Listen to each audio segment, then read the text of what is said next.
দশম শ্ৰেণীৰ গণিতৰ প্ৰথমটো পাঠ অখণ্ড সংখ্যা সংখ্যাৰ পৰিচয় অখণ্ড সংখ্যা এই পাঠটোৰ 7 নম্বৰ পেজৰ 1.5 অংশটোৰ পৰা আজি আমি আলোচনা কৰিবলৈ আগবাঢ়িছোঁ। ইয়াত অখণ্ড সংখ্যা পূৰণৰ বিষয়ে কোৱা হৈছে।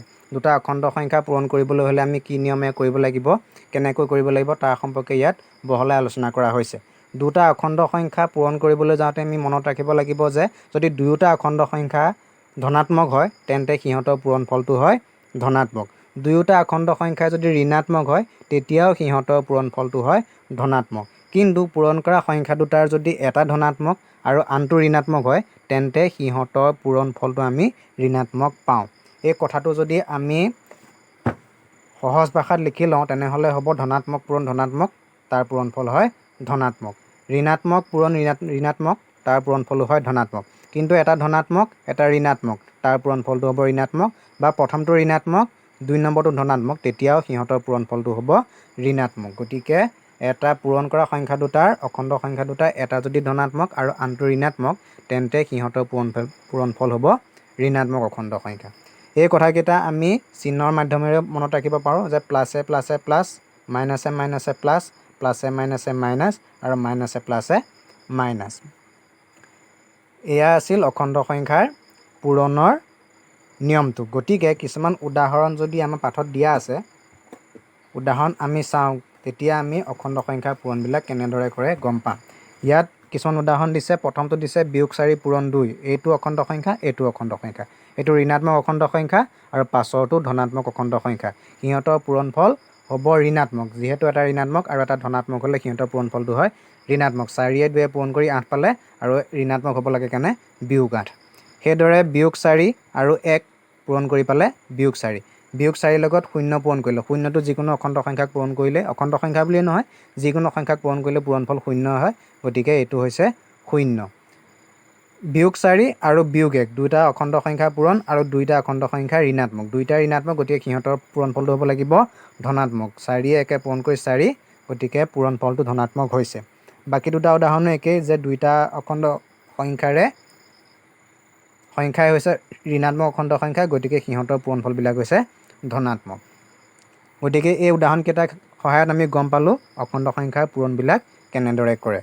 ইয়াৰ পাছত অখণ্ড সংখ্যাৰ পূৰণৰ সাপেক্ষে কেইটামান বিধি বিষয়ে আলোচনা কৰিছে, যিকেইটা বিধি আমি যোগ আৰু বিয়োগ প্ৰক্ৰিয়া সাপেক্ষে ইতিমধ্যে আলোচনা কৰি আহিলোঁ। প্ৰথমটো আছে পূৰণ সাপেক্ষে আবদ্ধ বিধি।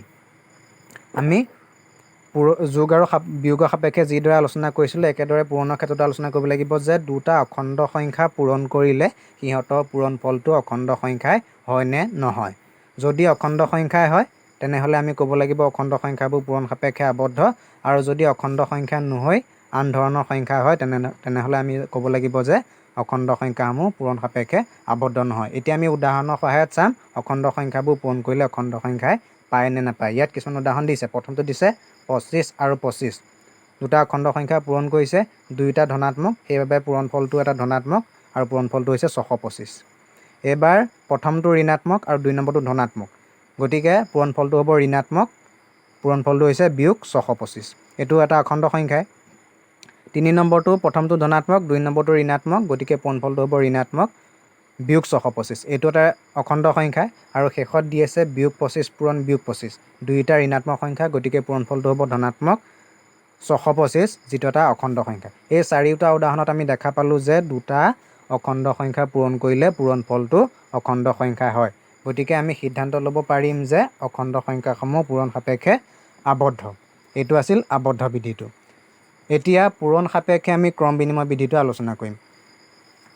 যোগ আৰু বিয়োগ সাপেক্ষে ক্ৰম বিনিময় বিধিটো আমি ইতিমধ্যে আলোচনা কৰি আহিলোঁ। পূৰণৰ ক্ষেত্ৰতো একেই যে দুটা অখণ্ড সংখ্যা পূৰণ কৰোঁতে যদি আমি ক্ৰমটো সলনি কৰি দিওঁ, তাৰমানে প্ৰথমৰটো পাছলৈ আৰু পাছৰটো যদি আগলৈ নিওঁ তেনেহ'লে পূৰণফলটো একেই পাওঁ নে নাপাওঁ।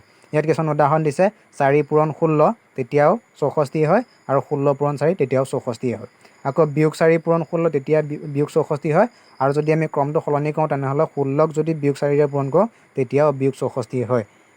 3 নম্বৰটো দিছে বিয়োগ 4 পূৰণ বিয়োগ 16 তেতিয়া হয় 64, আৰু যদি ক্ৰমটো সলনি কৰোঁ বিয়োগ 16টো আগলৈ আৰু বিয়োগ 4টো পাছলৈ নিলে এইধৰণে লিখিলে তেতিয়া পূৰণফলটো 64 হয়। গতিকে এই চাৰিওটা উদাহৰণত আমি গম পাইছোঁ যে যদি পূৰণ সাপেক্ষে আমি অখণ্ড সংখ্যাবিলাকৰ ক্ৰম সলনি কৰি দিওঁ তেনেহ'লে পূৰণফলবিলাক সলনি নহয়। গতিকে সিদ্ধান্ত কৰিব পাৰি যে অখণ্ড সংখ্যাই পূৰণ সাপেক্ষে ক্ৰম বিনিময় বিধি মানি চলে। ইয়াত চিম্বলেৰে বুজাইছে a into b is equal to b into a, অৰ্থাৎ ক্ৰম দুটা বিনিময় কৰা হৈছে কিন্তু সিহঁতৰ পূৰণফল দুটা সমান হ'ব। ইয়াৰ পাছত শূন্যৰে অখণ্ড সংখ্যাক পূৰণৰ ওপৰত নিৰ্ভৰ কৰি কিছুমান এটা ধৰ্ম কোৱা হৈছে যে শূন্যৰে কোনো অখণ্ড সংখ্যাক পূৰণ কৰিলে বা কোনো অখণ্ড সংখ্যাৰে শূন্যক পূৰণ কৰিলে পূৰণফল সদায় শূন্যই হয়। এইটো আছিলে শূন্যৰ ধৰ্ম, শূন্যৰে পূৰণৰ ধৰ্ম। ইয়াৰ পাছত আছে গুণাত্মক অভেদৰ কথা। গুণাত্মক অভেদ মানে আমি ইতিমধ্যে পাই আহিছোঁ পূৰ্ণ সংখ্যাৰ ক্ষেত্ৰত, অখণ্ড সংখ্যাৰ ক্ষেত্ৰতো একেই। একক অখণ্ড সংখ্যাক গুণাত্মক অভেদ বুলি কোৱা হয়, কিয়নো যিকোনো অখণ্ড সংখ্যাক যদি আমি একেৰে পূৰণ কৰোঁ তেনেহ'লে পুনৰ সেই অখণ্ড সংখ্যাটোকে পূৰণফল হিচাপে আমি পাওঁ। ইয়াত উদাহৰণ দিছে বিয়োগ 7ক একেৰে পূৰণ কৰিছে, বিয়োগ 7ক কৰিছিলে গতিকে পূৰণফলটো বিয়োগ 7 হৈছে। বিয়োগ 15ক একেৰে পূৰণ কৰিছে, পূৰণফলটো বিয়োগ 15 হৈছে। সেইদৰে বিয়োগ 101ক একেৰে পূৰণ কৰিছে, পূৰণফলটো বিয়োগ 101 হৈছে। গতিকে একে যিহেতু যিকোনো অখণ্ড সংখ্যাক পূৰণ কৰিলে পূৰণফল সেই অখণ্ড সংখ্যাটোৱে হয়, সেইবাবে কোৱা হয় একটো অখণ্ড সংখ্যাৰ গুণাত্মক অভেদ। ইয়াৰ পাছত আহিলে সহযোগ বিধিৰ বিষয়ে। সহযোগ বিধিটো আমি এতিয়া আলোচনা কৰিম। সহযোগ বিধি হৈছে তিনিটা অখণ্ড সংখ্যাৰ ক্ষেত্ৰত। তিনিটা অখণ্ড সংখ্যা আমি যদি পূৰণ কৰিবলৈ বিচাৰোঁ, প্ৰথম কোন দুটা সংখ্যা পূৰণ কৰিম তাৰ ওপৰত নিৰ্ভৰ কৰি আমি বেলেগ বেলেগ সহযোগ পাওঁ। ইয়াত তিনিটা অখণ্ড সংখ্যা লৈছে বিয়োগ 3, 2 আৰু বিয়োগ 5। এই তিনিটা অখণ্ড সংখ্যা পূৰণ কৰোঁতে এই প্ৰথম শাৰীত দিছে 2 আৰু বিয়োগ 5 পূৰণ কৰিছে। 2 আৰু বিয়োগ 5 পূৰণ কৰি পালে বিয়োগ 10 আৰু এই বিয়োগ 3টো তাৰ পাছত পূৰণ কৰি পালে 30। যিহেতু দুটা ঋণাত্মক সংখ্যাৰ পূৰণফলটো এটা ধনাত্মক সংখ্যা হয়, সেই এইবাৰ আকৌ বেলেগ এক ধৰণৰ সহযোগত বিয়োগ 3য়ে 2য়ে প্ৰথমে পূৰণ কৰিছে তলৰ শাৰীত। এইটো মাজু বন্ধনী দিছে, তাৰমানে বিয়োগ 3য়ে 2য়ে প্ৰথমে পূৰণ কৰিব। এই দুটা পূৰণ কৰি যিমান পালে, কিমান পালে বিয়োগ 6 পালে, তাৰ লগতহে বিয়োগ 5 পূৰণ কৰিব আৰু পূৰণ কৰি পালে 30। গতিকে ওপৰত এক ধৰণৰ সহযোগ আৰু তলৰ শাৰীত এক ধৰণৰ সহযোগ, বেলেগ বেলেগ ধৰণৰ সহযোগ, কিন্তু আমি দেখিছোঁ যে সিহঁতৰ পূৰণফলটো একেই হৈছে।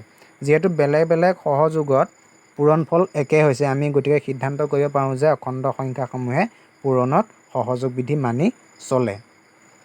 এইবাৰ আহিল অখণ্ড সংখ্যাৰ বিতৰণ বিধিটো। বিতৰণ বিধিটো আমি সম্ভৱ নতুন। বিতৰণ বিধিটো হৈছে এনেধৰণৰ যে দুটা অখণ্ড সংখ্যা যোগ, সেই অখণ্ড সংখ্যাটোক আন এটা অখণ্ড সংখ্যাৰে যদি পূৰণ, তেনেহ'লে এই ধৰণে কৰিলে আমি যিটো মান পাম, এই যিটো সংখ্যাৰে পূৰণ কৰিছোঁ সেই সংখ্যাটোতো যোগ কৰি থকা সংখ্যাটোৰ মাজত যদি বিতৰণ কৰি দিওঁ, তাৰমানে c ইনটু a, চিটো এবাৰ এক দিলোঁ আৰু চিটো এবাৰ বিক দিম, যোগ c ইনটু b। এই ধৰণে যদি কৰোঁ তেনেহ'লে আমি একেই মান পাম। কিতাপত a into b plus c বুলি আছে, সেইবাবে মই এইদৰে দিছোঁ a into b plus c is equal to হ'ব a into b plus a into c। তাৰমানে এইটো পূৰণ হৈ আছে, এইটো এবাৰ b লগত পূৰণ কৰিম, এইটো এবাৰ c লগত পূৰণ কৰিম। সেইটোকে মই এইদৰে লিখিছোঁ a ইনটু b আৰু a ইনটু c, আৰু সেই দুটা পূৰণফল আমি যোগ কৰিম। এই ধৰণে কৰিলে আমি যি মান পাম, এই ধৰণে কৰিলেও আমি সেই মানেই পাম। আৰু এই ধৰণটোৰ পৰা এই ধৰণটো কেনেকৈ পাইছোঁ যে এইটো আমি বিতৰণ কৰি দি পাইছোঁ, গতিকে এই বিধিটোৰ নাম হৈছে বিতৰণ বিধি। এইটো আমি চিম্বলে দিছোঁ কাৰণে তোমালোকৰ আচৰিত হোৱা যেন লাগিব পাৰে। মই যদি উদাহৰণৰ সহায়ত দিওঁ, 2 পূৰণ বিয়োগ 3 যোগ 5।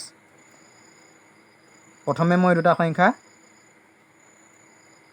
সৰল কৰি লওঁ, সৰল কৰিলে বেলেগ বেলেগ চিন আছে, গতিকে 5ৰ পৰা 3 বিয়োগ কৰিব লাগিব।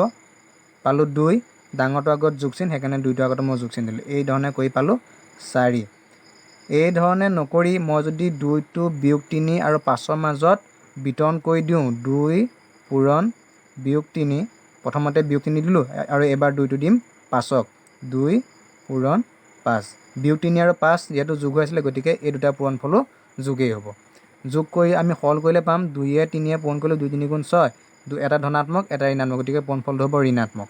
আৰু 2য়ে 5য়ে পূৰণ কৰি পালোঁ 10, দুইটা যিহেতু ধনাত্মক গতিকে ইহঁতৰ পূৰণফলটো হ'ব ধনাত্মক। আৰু এইবাৰ এইটো হৈছে সৰল কৰা।